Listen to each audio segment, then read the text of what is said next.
Bismillahirrahmanirrahim. Assalamualaikum warahmatullahi wabarakatuh. Halo adik-adik, semester 4 D3 Farmasi FKIK Umat yang mengikuti mata kuliah Farmakologi 2 sesuai dengan kontrak perkuliahan yang sudah kita bahas pada minggu yang lalu. Pada minggu kedua ini kita akan membahas tentang farmakologi obat-obat pada penyakit asma bronkial. Nah, sebelum kita memasuki lebih lanjut pembahasan mengenai asma bronkial, di sini saya ingin memberikan kalian gambaran mengenai penyakit-penyakit yang ada pada sistem pernafasan. Di sini ada kelompok penyakit beserta contoh-contoh penyakit yang biasanya menyerang. Asma merupakan kelompok penyakit alergi. Salah satu asma yang sangat umum dialami oleh masyarakat itu adalah asma bronkial. Nah, ini beberapa guideline terapi atau pedoman terapi yang akan kita gunakan untuk pembahasan asma pada video kali ini, di mana saya mengambil referensi dari guideline atau pedoman terapi ini. Yang pertama dan paling umum digunakan di seluruh dunia itu adalah GINA, Global Initiative for Asthma. Jadi ini merupakan guideline terapi yang biasanya diacu oleh seluruh pedoman terapi mengenai asma. Dan GINA ini yang terbaru itu update pada tahun 2019. Ada juga guideline terapi asma yang dikeluarkan oleh Perhimpunan Dokter Paru Indonesia. Ada juga clinical asma, dan satu lagi ada pharmaceutical care untuk penyakit asma yang dikeluarkan oleh Kemenkes. Nanti juga akan saya kirimkan ke kalian, atau kalian juga bisa mendownload secara bebas di Google guideline terapi ini. Nah, pokok bahasan asma yang akan kita bahas kali ini kurang lebih ada 7 pembahasan. Untuk yang pertama itu pendahuluan. Di sini saya ingin memberikan kalian gambaran mengenai prevalensi asma. Prevalensi itu merupakan tingkat kejadian. Jadi saat ini itu diperkirakan sekitar 300 juta penduduk dunia menderita asma dengan tingkat kematian sekitar 250.000 orang per tahunnya. Di Indonesia sendiri, data yang saya ambil berdasarkan hasil riset kesehatan dasar tahun 2018, itu prevalensi asma sekitar 4,5% dari populasi dengan jumlah kumulatif kasus asma sekitar 11.179.032 jiwa. Di mana prevalensi asma ini diperkirakan akan terus mengalami peningkatan, terutama di negara-negara berkembang seperti di Indonesia ini. Hal tersebut dipengaruhi oleh perubahan gaya hidup dan peningkatan polusi udara. Kemudian pembahasan yang kedua itu adalah definisi asma bronkial. Jadi definisi asma yang saya ambil di PDPI tahun 2004 itu mengatakan bahwa asma merupakan penyakit inflamasi kronik saluran nafas yang melibatkan berbagai sel inflamasi yang akan mengakibatkan penyempitan saluran nafas yang bervariasi, ditandai dengan wheezing atau mengi, sesak nafas, rasa berat di dada, batuk terutama pada malam atau pagi hari. Nah, di mana penyempitan dan gejala asma tersebut bersifat reversibel. Di sini penyempitan saluran nafas yang dimaksud itu disebut dengan bronkokonstriksi. Di mana bronkokonstriksi itu terdiri dari 2 kosakata ya, adik-adik ya. Ada bronkus dan konstriksi. Bronkus itu merupakan bronkus yang ada di saluran nafas, di mana bronkus itu fungsinya menyalurkan udara ke dalam paru-paru kita. Kemudian konstriksi itu artinya menyempit. Jadi ketika bronkus kita itu menyempit, maka jalan untuk udara itu akan sedikit, sehingga udara yang sampai ke paru-paru itu pun sedikit. Disitulah kenapa timbul kadang rasa sesak di dada dan rasa berat ketika akan bernafas. Namun gejala tersebut reversible, artinya dapat kembali menjadi bronkus normal lagi ketika dilakukan terapi atau pengobatan. Dapat juga timbul dengan dapat juga kembali normal dengan spontan, maksud saya. Kemudian pembahasan yang ketiga itu mengenai patogenesis asma. Patogenesis yang dimaksud di sini itu adalah perjalanan penyakit mulai dari awal sampai timbulnya gejala. Nah, di bagian ini kita akan membahas tentang terjadinya asma bronkial itu seperti apa. Di sini faktor utama yang menyebabkan asma bronkial itu ada dua hal. Yang pertama itu adalah genetik, kemudian ada pengaruh lingkungan. Genetik ini menyumbangkan sekitar 50% penyebab asma, yang artinya bahwa ketika seseorang tersebut memiliki keluarga atau keturunan yang mengalami asma, maka dia akan memiliki gen sebesar 50%. Maksud saya 50% dia akan membawa faktor genetik mengalami asma. Ditambah lagi dengan pengaruh lingkungan atau pajanan alergen.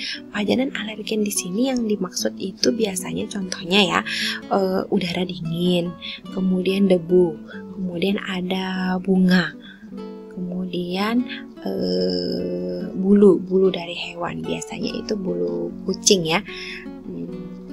Dimana dua hal ini itu akan menyebabkan inflamasi atau radang pada bronkus. Jadi ketika terjadi radang pada bronkus, hal tersebut akan secara spontan menyebabkan bronkokonstriksi. Namun pada orang-orang dengan bronkus yang sensitif itu juga akan menyebabkan hiperreaktivitas dari bronkus. Bronkusnya itu aktivitasnya berlebihan sehingga pada kenyataannya akan menyebabkan bronkokonstriksi. Di mana bronkokonstriksi ini merupakan penyempitan saluran pernapasan yang akan menimbulkan gejala umum. Kurang lebih ada 3 ya gejala umumnya. Yang pertama itu batuk intermiten. Batuk intermiten itu artinya batuk yang tidak berhenti. Biasanya terjadi pada malam hari atau dini hari. Kemudian ada mengi. Mengi itu adalah suara ketika orang tersebut bernafas. Biasanya itu ada suara ngik ketika pasien dengan asma bernafas. Dan gejala umum yang ketiga itu adalah sesak nafas. Nah, selain faktor genetik tadi dan faktor lingkungan, itu ada juga pengaruh dari mediator yang ada pada saluran pernafasan. Jadi mediator yang ada pada saluran pernafasan itu jumlahnya ada 3 yang umum, yaitu histamin, kemudian ada prostaglandin dan leukotrien. Di mana ketiga mediator ini akan mempengaruhi 3 hal. Yang pertama itu kelenjar mukosa yang ada di bronkus. Kelenjar mukosa ketika dirangsang kerjanya oleh mediator ini akan menyebabkan hipersekresi sekret.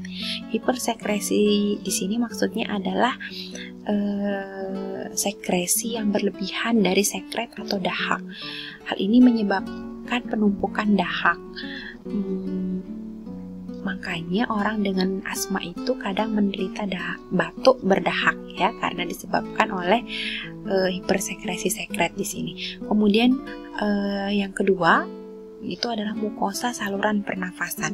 Ketika mukosa saluran pernafasan ini terganggu, itu akan menyebabkan edema mukosa atau pembengkakan mukosa yang akan menyebabkan kerusakan epitel. Kemudian yang ketiga itu adalah otot polos bronkus. Ketika otot polos bronkus itu dirangsang kerjanya oleh ketiga mediator ini akan menyebabkan bronkospasme. Bronkospasme itu maksudnya kejang bronkusnya, otot-otot di bronkusnya kejang sehingga akan menyebabkan obstruksi pada saluran nafas dan akan menyebabkan sesak nafas atau mengi. Nah, ini beberapa faktor pencetus asma. Yang pertama itu adalah infeksi bakteri, kemudian ada infeksi virus, kemudian polusi udara, ada juga uap iritan, kemudian ada udara dingin, kemudian aktivitas fisik, dan ada paparan alergen. Pembahasan selanjutnya itu mengenai faktor resiko. Faktor resiko itu adalah faktor yang menyebabkan orang tersebut beresiko mengalami suatu penyakit. Di sini faktor resiko asma itu dapat menyebabkan dua hal ya, menyebabkan terjadinya dua hal. Yang pertama yaitu mempengaruhi berkembangnya asma, yang kedua itu mencetuskan eksaserbasi atau menyebabkan gejala asma menetap. Eksaserbasi di sini merupakan istilah yang menandai meningkatnya gejala asma yang dialami oleh seseorang yang memang sudah menderita asma. Kadang disebut juga dengan eksaserbasi akut. Seperti yang kita bahas sebelumnya, jadi faktor penyebab asma itu dua hal yang penting, yaitu faktor genetik. Di sini ada faktor genetik, kurang lebih ada 4 hal yang mempengaruhi. Kemudian ada faktor lingkungan. Faktor lingkungan di sini contohnya alergen, kemudian ada agen infeksius, kemudian ada kebiasaan pribadinya ya, tapi yang menyebabkan dia sensitif. Kemudian ada merokok baik pasif maupun aktif. Kemudian ada polusi udara dan ada diet atau makanan. Ini contoh beberapa hal yang dapat menyebabkan timbulnya asma atau menjadi alergen terhadap asma. Kemudian di sini contoh beberapa bahan makanan yang menyebabkan alergen pada orang dengan riwayat asma. Contohnya udang, ada susu, kemudian ada daging, kemudian ada daging ikan, kemudian ada telur, roti, dan ada kacang-kacangan. Kemudian pembahasan selanjutnya mengenai diagnosis. Jadi diagnosis asma itu kurang lebih dilakukan ada sebanyak 6 hal. Tapi yang utama itu anamnesa, kemudian ada pemeriksaan fisik. Anamnesa di sini dilakukan berdasarkan gejala. Di sini ada catatan bahwa tidak semua pemeriksaan perlu dilakukan bila dengan pemeriksaan sudah dapat ditegakkan diagnosa. Mohon maaf, di sini maksudnya bila dengan pemeriksaan fisik. Jadi yang utama dilakukan yaitu poin 1 dan 2. Apabila poin 1 dan 2 tidak meyakinkan untuk menegakkan diagnosa asma, barulah dilakukan uji yang selanjutnya. Kemudian ini diagnosa asma berdasarkan gejala. Itu yang pertama, napas berbunyi atau mengi yang terdengar jika pasien menghembuskan nafasnya. Kemudian ada batuk terutama pada malam atau dini hari. Kemudian mengi tersebut berulang. Kemudian ada sesak nafas berulang, dan yang terakhir ada rasa berat di dada. Oke, kita lanjutkan untuk pembahasan selanjutnya, yaitu klasifikasi derajat asma. Jadi di sini klasifikasi asma bronkial itu kurang lebih ada 3. Yang pertama itu asma ekstrinsik, itu yang biasanya disebut dengan asma alergi. Kemudian ada intrinsik, biasanya disebut dengan asma non alergi. Kemudian ada kombinasi antara asma ekstrinsik dan asma intrinsik. Di sini asma yang disebabkan karena non alergi itu biasanya disebabkan oleh 3 hal. Yang pertama exercise induced asma.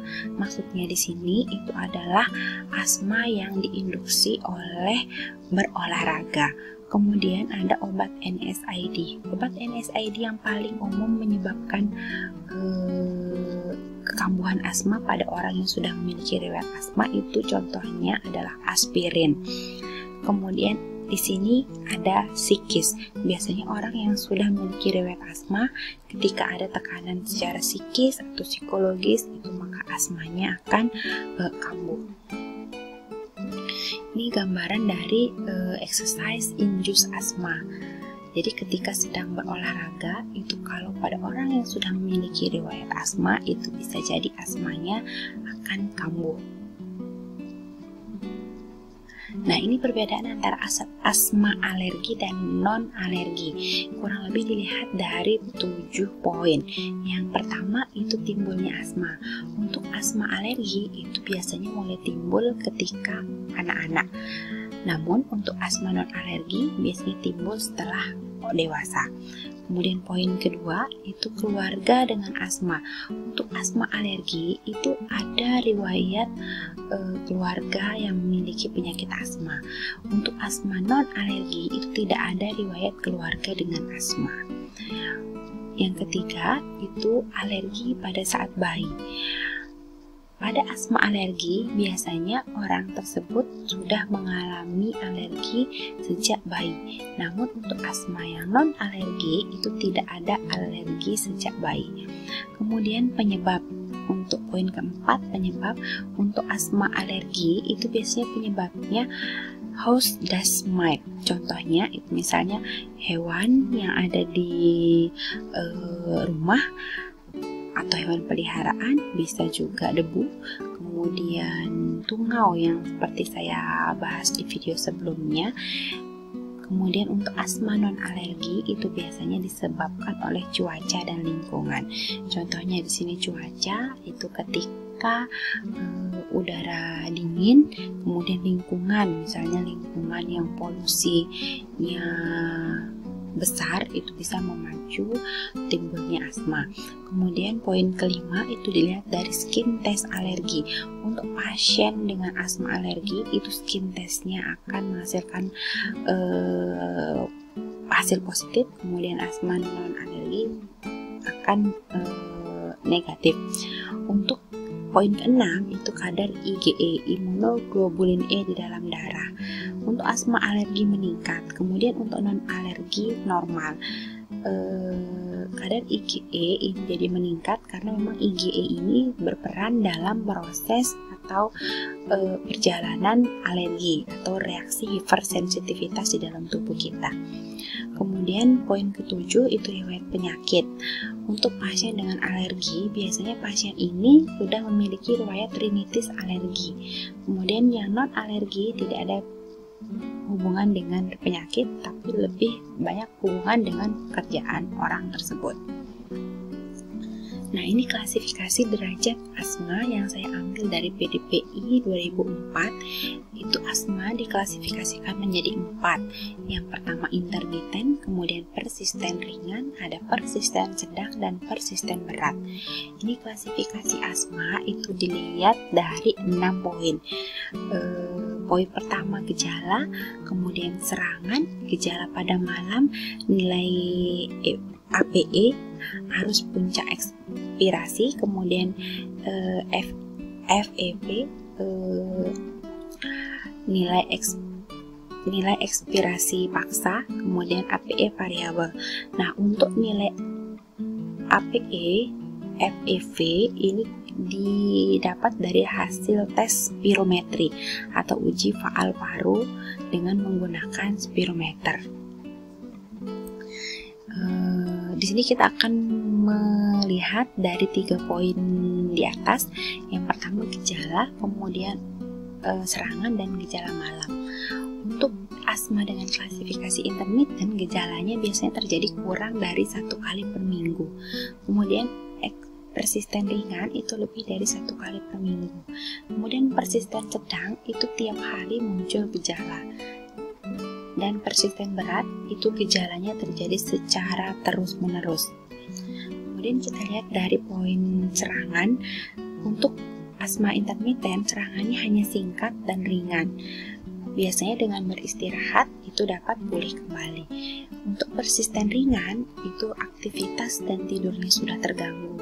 Persisten sedang pun demikian, aktivitas dan tidur pasien sudah terganggu. Persisten berat itu bahkan sudah sulit untuk beraktivitas maupun tidur karena gejala yang sering timbul. Untuk gejala malam, asma intermiten itu kurang dari 2 kali per bulan. Kemudian persisten ringan itu lebih dari 2 kali per bulan. Persisten sedang itu lebih dari 1 kali per minggu. Kemudian persisten berat itu sering timbul bahkan terus-menerus. Kemudian pokok bahasan selanjutnya itu adalah penata laksanaan asma. Nah, saya sering mendapatkan pertanyaan dari orang-orang, bisakah asma disembuhkan? Saya yakin kalian pun sering mendapatkan pertanyaan seperti ini. Nah, di sini saya akan membahas sedikit apakah asma tersebut bisa disembuhkan. Nah, bisakah asma pada anak disembuhkan? 80% itu bisa berhenti dengan melakukan pengobatan, namun 20% itu akan terus berlanjut. Jadi di sini yang saya bold di sini, asma itu dapat dikendalikan, namun asma tidak bisa disembuhkan. Terlebih penyebab asma tersebut adalah faktor genetik, maka asma tersebut tidak bisa disembuhkan. Tapi asma tersebut dapat dikendalikan agar dia tidak mengalami peningkatan klasifikasi atau perburukan gejala dan tidak sering kambuh atau tidak mengalami eksaserbasi akut seperti yang sudah kita bahas di video selanjutnya. Jadi ketika nanti kalau kalian mendapatkan pertanyaan apakah asma bisa disembuhkan, itu jawabannya asma hanya dapat dikendalikan. Seperti itu ya. Dikendalikannya dengan menggunakan apa? Dikendalikannya dengan menggunakan terapi, baik terapi non-farmakologi maupun terapi farmakologi. Nanti akan kita bahas di pembahasan selanjutnya. Nah, ini penata laksanaan asma. Semoga kalian masih ingat dan familiar ya dengan bagan ini yang sudah saya jelaskan di video sebelumnya. Jadi di sini menunjukkan bahwa terdapat pengaruh genetik dan pengaruh lingkungan terhadap terjadinya inflamasi pada saluran pernafasan atau bronkus yang menyebabkan penyempitan saluran nafas sehingga menimbulkan batuk-batuk, sesak, dan mengi. Nah, untuk penata laksanaan asma, itu yang pertama yang bisa kita lakukan itu adalah mengontrol faktor lingkungan. Artinya di sini kita harus menghindari paparan alergen agar gejala asma itu tidak kambuh seperti itu. Kemudian inflamasi di sini karena ada proses inflamasi pada orang dengan asma itu, maka obatnya adalah antiinflamasi. Yang sering digunakan di sini adalah golongan kortikosteroid. Kemudian karena pasien asma mengalami penyempitan saluran nafas, maka kita membutuhkan suatu agen untuk memperluas saluran nafas atau bronkus yang disebut dengan bronkodilator. Karena penyempitan saluran nafas di sini disebut dengan bronkokonstriksi. Jadi kita membutuhkan agen bronkodilator untuk mendilatasi saluran bronkus. Nah, ketika gejalanya sudah timbul, batuk-batuk, sesak, dan mengi, maka kita akan membutuhkan terapi oksigen. Untuk pasien sesak biasanya akan diberikan terapi oksigen, dan untuk pasien batuk itu biasanya diberikan ekspektoran. Ekspektoran di sini adalah obat untuk batuk berdahak. Kenapa obat untuk batuk berdahak? Karena biasanya batuk pada pasien asma itu merupakan batuk berdahak hasil dari rangsangan 3 mediator yang ada di saluran pernafasan tadi kepada mukosa bronkus sehingga memproduksi adanya sekret. Nah, dari semua bagian ini semuanya itu bisa kita lakukan pengendalian agar asmanya bisa terkontrol. Yang satu yang tidak bisa kita kendalikan di sini adalah genetik asma. Karena ini sudah faktor keturunan, maka tidak akan bisa kita kendalikan.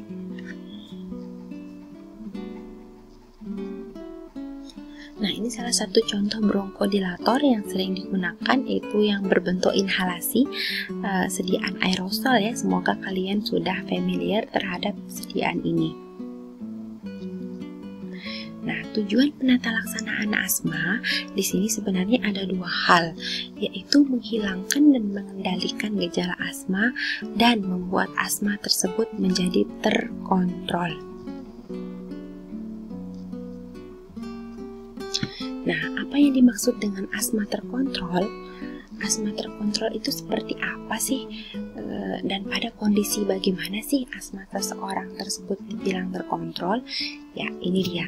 Jadi asma tersebut dikategorikan asma terkontrol apabila gejalanya minimal atau bahkan tidak ada, kemudian tidak ada keterbatasan dalam melakukan aktivitas apapun, kemudian tidak memerlukan obat bronkodilator, kemudian nilai APE-nya kurang dari 20%, nilai APE normal atau mendekati normal, kemudian tidak mengalami efek samping obat, dan tidak pernah dilarikan ke unit gawat darurat.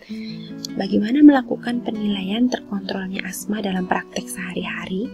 Jadi, kita mempunyai instrumen untuk menilai apakah asma tersebut terkontrol atau tidak, yang disebut dengan asma control test. Ini merupakan semacam kuesioner yang akan kalian tanyakan kepada pasien asma, kemudian nanti akan kalian hitung skornya pasien tersebut berdasarkan jawaban pasien itu.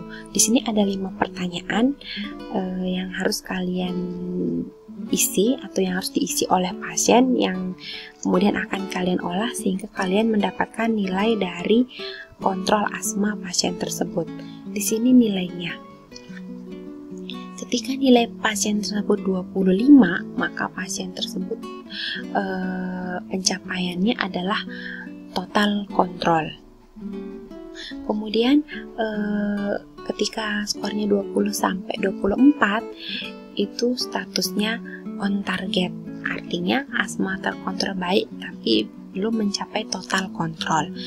Kemudian ketika kurang dari 20 skornya itu off target, berarti asma pasien tersebut belum terkontrol, sehingga pasien tersebut masih harus melakukan terapi dengan baik untuk meningkatkan status pengontrolan asmanya. Nah, jadi di sini kuesioner ini akan diisi dan masing-masing jawaban pasien tersebut ada nilainya ya. Nilai maksimal adalah 5, sehingga jika dikalikan 5 kali 5 maka akan mendapatkan skor 25.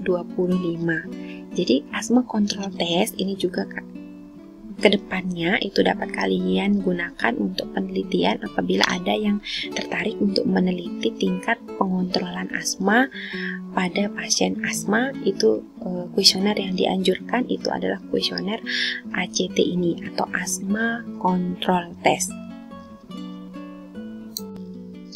Baiklah, pada video kali ini kita akan membahas pokok bahasan yang terakhir, yaitu tentang terapi asma.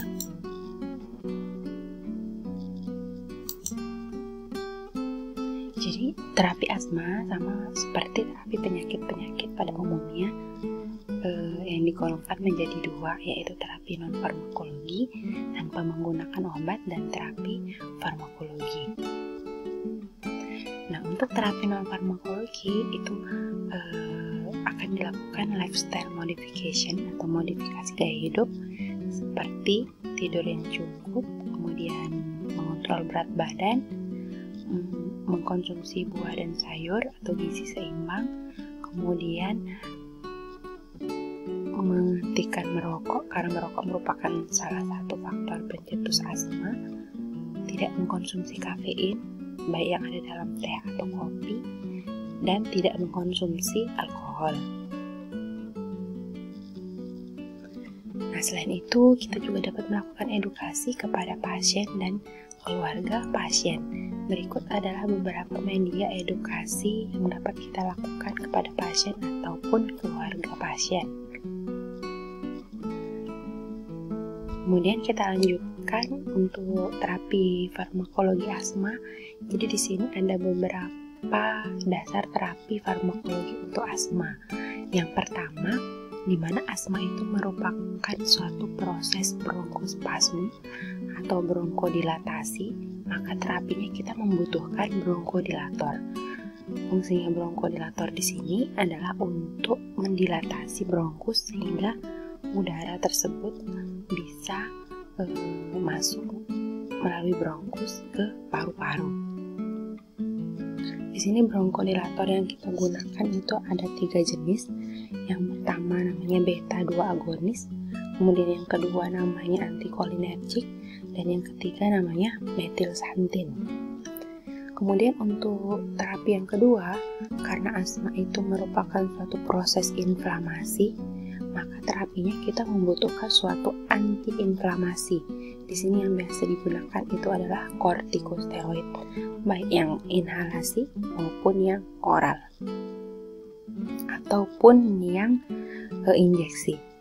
Kemudian proses yang ketiga, karena asma itu akan menyebabkan hipersekresi mukus yang kental atau penumpukan dahak yang kental, di situ kita membutuhkan terapi ekspektoran, di mana ekspektoran ini berfungsi untuk meningkatkan ekspektorasi atau meningkatkan frekuensi batuk sehingga mukus yang kental tadi akan terpecah menjadi bagian yang lebih kecil dan lebih mudah untuk dikeluarkan.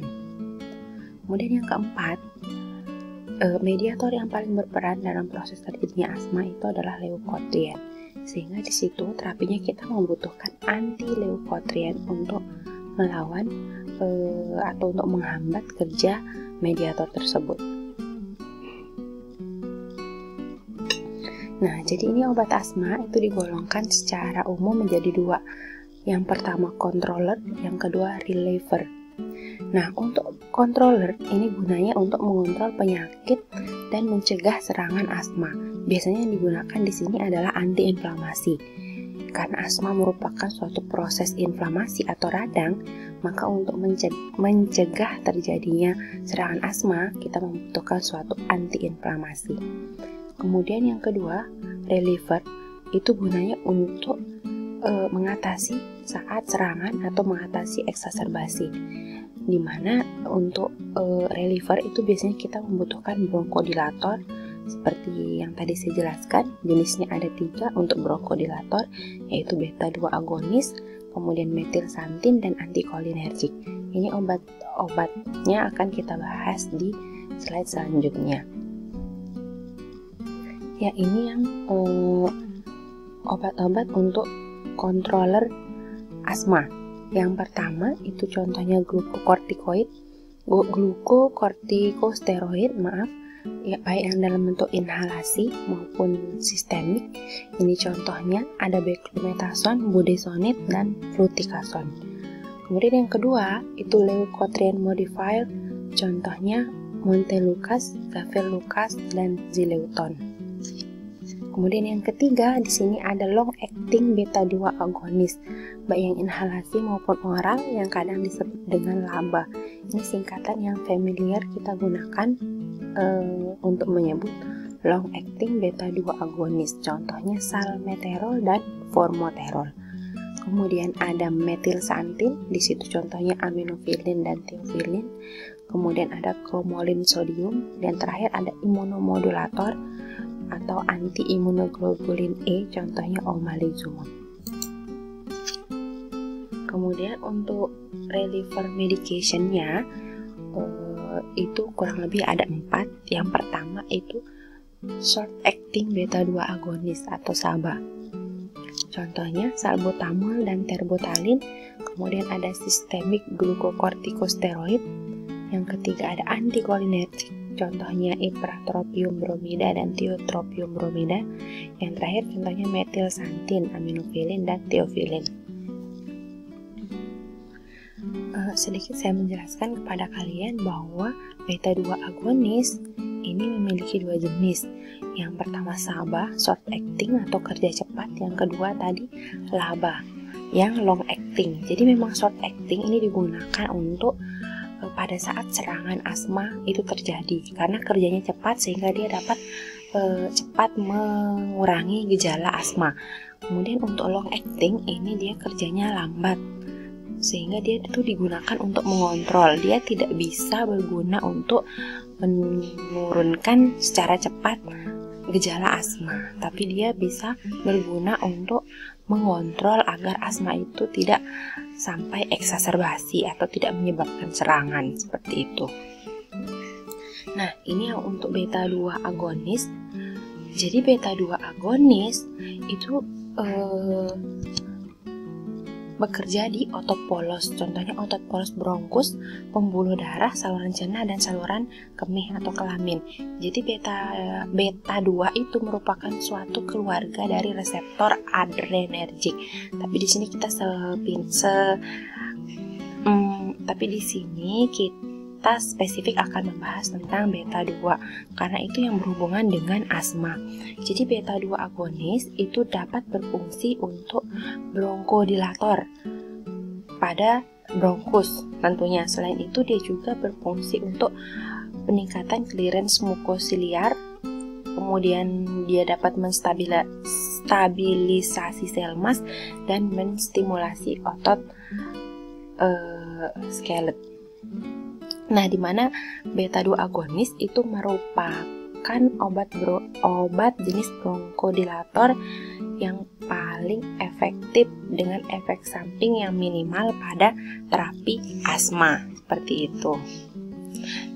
Namun beta 2 agonis itu juga memiliki beberapa efek samping. Di sini kalian bisa baca ya, kurang lebih ada 9 efek samping yang sering timbul pada penggunaan beta 2 agonis. Kemudian cara pemberian bronkodilator itu ada 3. Ada pemberian secara oral, inhalasi, dan parenteral. Di sini ada kelebihannya. Untuk yang paling bagus di sini ternyata pemberian secara inhalasi karena cepat mencapai organ target, namun dengan efek samping yang sedikit dibandingkan pemberian secara oral itu akan menyebabkan efek samping yang lebih banyak dan efek yang timbul juga lebih lama. Yang paling cepat sebenarnya di sini adalah pemberian secara parenteral, namun memiliki kerugian karena perlu bantuan tenaga medis lain untuk menggunakannya. Artinya pasien tidak dapat menggunakannya sendiri di rumah. Kemudian untuk obat yang kedua itu metilsantin. Biasanya metilsantin yang paling sering digunakan di sini adalah theophylline, di mana metilsantin ini bekerjanya langsung dengan cara merelaksasi otot polos bronkus dan pembuluh darah yang ada di paru-paru. Namun sekarang penggunaan theophylline pun sudah dibatasi karena memiliki efek samping yang banyak atau efek sampingnya itu besar. Kemudian selanjutnya itu ada golongan obat glukokortikosteroid, baik yang inhalasi, oral maupun yang sistemik. Jadi glukokortikosteroid itu merupakan suatu antiinflamasi, sehingga dia bekerja dengan cara menghambat terjadinya inflamasi pada saluran nafas dan meningkatkan aktivasi reseptor beta adrenergik.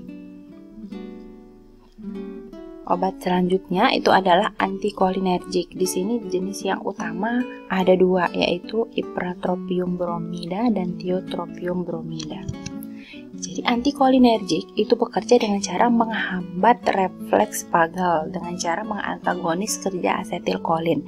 Jadi asetilkolin itu merupakan suatu neurotransmitter yang bekerjanya salah satunya dapat menyebabkan bronkokonstriksi. Jadi antikolinergik ini gunanya untuk menghambat kerja asetilkolin sehingga kerja asetilkolin itu tidak bisa, maka tidak akan terjadi bronkokonstriksi. Yang akan terjadi adalah bronkodilатasi. Namun bronkodilатasi yang dihasilkan itu bersifat lokal dan pada tempat tertentu dan tidak bersifat sistemik. Ini contoh yang paling umum adalah ipratropium bromida dan tiotropium bromida. Keuntungan pemberian sediaan aerosol di sini karena kebanyakan obat asma itu bentuk sediaannya adalah aerosol, dan yang lebih gampang dan lebih banyak dipilih oleh pasien itu adalah sediaan aerosol. Kenapa?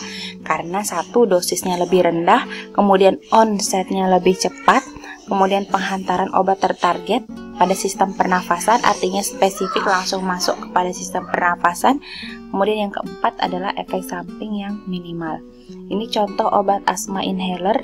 Ini sediaannya. Jadi sediaan inhaler itu kurang lebih ada 3 bentuk. Yang pertama inhaler, yang kedua namanya turbohaler yang bentuk dry powder, dan yang ketiga namanya EQ-haler yang bentuknya dry powder juga. Ini cara pemakaian obat inhalasi, nanti kalian bisa pelajari step-step pemakaian obat inhalasi. Kemudian ini contoh yang turbohaler. Jadi yang seperti saya bilang tadi, turbohaler itu obatnya dalam bentuk dry powder. Nah, ini contoh pemakaian obat untuk nebulizer. Biasanya ini untuk asma yang sedang mengalami eksaserbasi.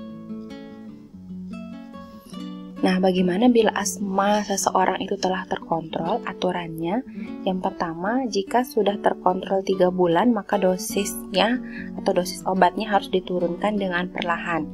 Jadi di sini obat asma itu tidak bisa diturunkan atau di stop dengan spontan, namun harus di tapering dose. Tapering dose itu artinya dosisnya harus diturunkan secara perlahan. Setelah 3 bulan tadi asmanya terkontrol, dosisnya diturunkan, kemudian dimonitoring, bila tetap terkontrol 3 bulan diturunkan lagi, dan seterusnya. Obat pengontrol itu bisa dihentikan jika pasien asma tetap terkontrol pada dosis obat terendah dan tidak ada gejala yang timbul selama 1 tahun. Apa resikonya jika asma tidak terkontrol? Ini beberapa resikonya. Yang pertama, kualitas hidupnya akan turun. Kemudian kunjungan ke rumah sakit atau ke unit gawat darurat meningkat. Kemudian komplikasi kardiovaskular, resiko kematian asma itu meningkat, biaya perawatan meningkat, dan akan terjadi remodeling saluran nafas. Artinya anatomi saluran nafasnya itu akan berubah. Ini beberapa cara untuk mengontrol pencetus asma, seperti debu rumah, serpihan kulit, kemudian ada kecoa, jamur, kemudian ada polusi di dalam ruangan, polusi di luar ruangan. Terima kasih.